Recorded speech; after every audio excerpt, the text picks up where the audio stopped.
If you're looking for cheap and reliable Ultimate Team coins, check the link in the description for FIFA Coin Zone. They're selling for £3 per 100k on the Xbox at the moment, and £3 per 100k on the PlayStation. Use the code Josh5 to get 5% off. What's up, lads? Josh here, and welcome back to another episode of FIFA 15 January Done Deals. Today we're going to be talking about 9 players. Today we've got a lot of covers. We've got a lot of players to cover. Sorry, and in episode 14, the main ones are going to be IBARBO and Hoof. And yeah, IBARBO and Doumbia in the same team.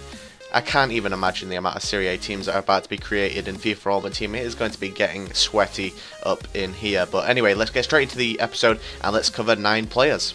Moving on to the first transfer of the day, guys, we're going to be talking about SINKGRAVEN, and he has basically just left Heerenveen and he has joined Ajax, and it looks like he's one for the future and also one for the current team right now.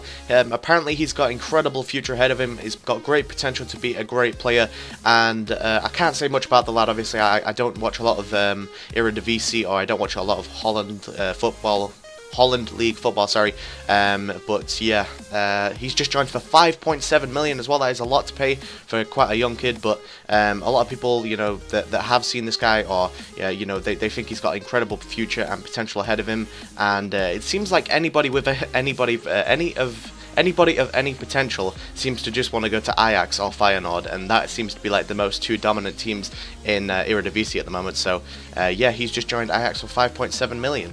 And moving on to the next transfer, guys, is probably going to be the biggest transfer of the day today, or in this episode anyway, and it is going to be, of course, IBARBO. Everybody loves IBARBO on FIFA. You either love him or you hate him. Of course, you love him when you're playing with him, and you hate him when you're against him, and that is going to be IBARBO's theme for this year, and it's going to be made even worse because he has just joined Roma on loan for 2.2 million. The loan fee is going to cost him, and of course there is an option to buy him at the end of the season as well if they do, you know, like his services, and they can buy him. I don't think he's going for much either. I think he's like 6 or 7 million. But yeah, IBARBO has just joined Roma for 2.2 million on loan until the end of the season, and now Doumbia and IBARBO are in the same team, perfect links, and that is just going to cause absolute havoc within Ultimate Team. So yeah, go have fun, guys, because IBARBO is going to be with Roma soon.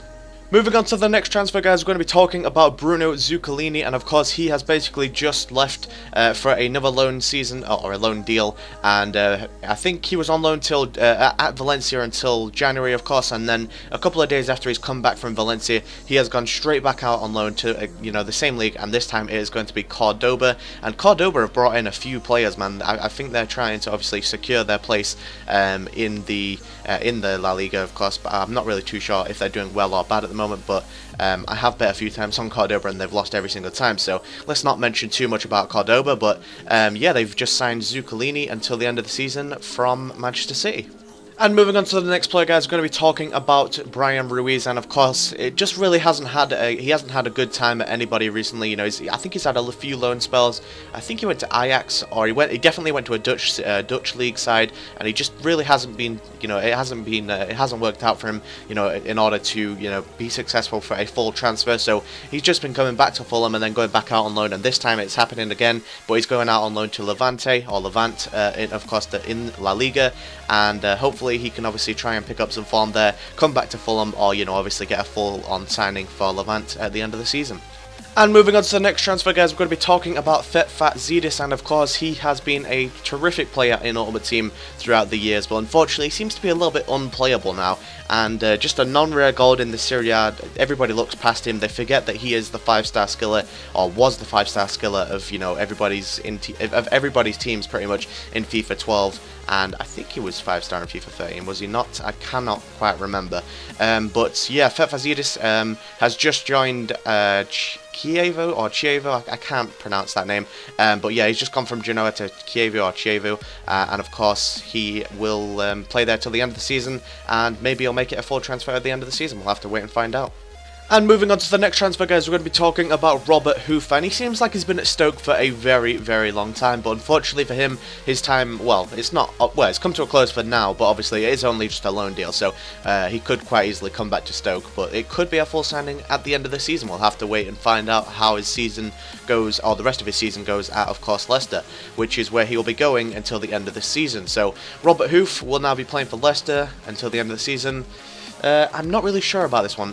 Like, obviously, Stoke of bringing... I think they brought in that Peter Wallace-Sheedis guy, and of course, Hoof seems to have taken a back step at the moment, so I guess he's just going to come straight to the left side, so obviously he will just be getting full-time football again, which doesn't seem to be happening at Stoke at the moment, so hopefully he will be getting full-time football at Leicester. And moving on to the next transfer, guys, we're going to be talking about Giovanni Seio, and of course, he's been around for quite a while in terms of, on Ultimate Team cards, and every one of them has had a good bit of pace on him, great bit of shot, and they all seem to be quite usable, and of course, I think Seio is actually being used a lot in this year's Ultimate Team as well. Unfortunately, I haven't used him yet, but he has basically just signed for Bastia until the end of the season, and of course, it's kind of a big move, this, so I actually expect this card to be, if he does obviously get this transferred card, I do expect him to go for quite a little bit, because you don't really see a lot of good players, good silver players, sorry, they're this fast in the French league, and of course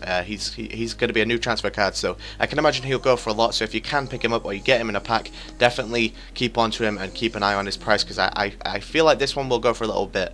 But Giovanni Seio has just joined Bastia till the end of the season from FC Basel, and we'll have to wait and see if it turns into a full transfer at the end of the season or not. And moving on to the next transfer, guys, we're going to be talking about a player that just, for me, this guy on Ultimate Team is just the guy that I pack in, literally. It feels like 1 in every 10 packs I'll get this guy, and that is what he's always going to be remembered by me.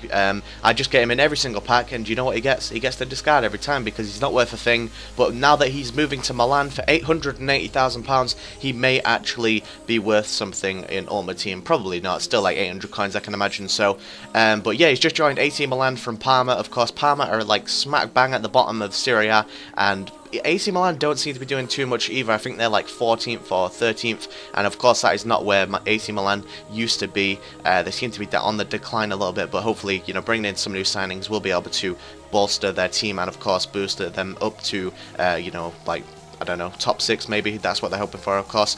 A big team like Milan are obviously not going to settle for anything less than, top 5, I would imagine.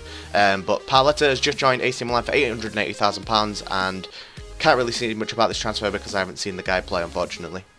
And moving on to the final transfer of the day, guys, we're going to be talking about Anderson, of course, and it just really hasn't worked for him, unfortunately, at Old Trafford, and of course Manchester United. As a Manchester United fan, it really just sucked to see that Anderson really hasn't, just done anything at all in terms of lift a few trophies, which I don't really feel like he deserves. He has been, he's had a few decent seasons, but then the rest of them have just been completely useless, not really doing much for the team other than just sapping money out of the club. But hey, we've got quite a few. We've always had a few of those sort of type of players that have just sapped money out of the club and not done a thing for in return. But anyway, Anderson, good luck obviously good luck to the rest of your career, and he is actually going out into Brazilian leagues, and he's, of course, the Brazilian league isn't in FIFA this year, so you have to remember that this will be a discontinued card, a discontinued Manchester United Brazilian card, which actually is quite usable on FIFA. So I can imagine this card will be price fixed quite a bit. So if you want to try and get some early buys in, definitely do that while you're hearing this video. But Anderson is going to be a discontinued card for Manchester United, and he has just joined Internazionale in the Brazilian league for a free transfer. Thank you guys for watching yet another episode of FIFA 15 January Done Deals. Of course, today is deadline day, and tomorrow will be deadline day episode, and it could be the final episode of January Done Deals as well. Just depends on how many transfers there are to cover. I will try and cover, the biggest transfers that happened today, and of course, I think there will be a little bit of remainder of tomorrow. I think people can join on loans and stuff, so there still should be a few more episodes of this, I can imagine, but tomorrow could be the final episode as well, so we'll have to wait and see what comes of the transfer window. But comment down below any players you think I may have missed, and I'll cover them in the next episode. But apart from that, thank you guys for watching. If you did enjoy it, leave a like rating, subscribe to my channel if you're new, and follow me on Twitter at @Graven94. And apart from that, guys, I'll see you guys tomorrow.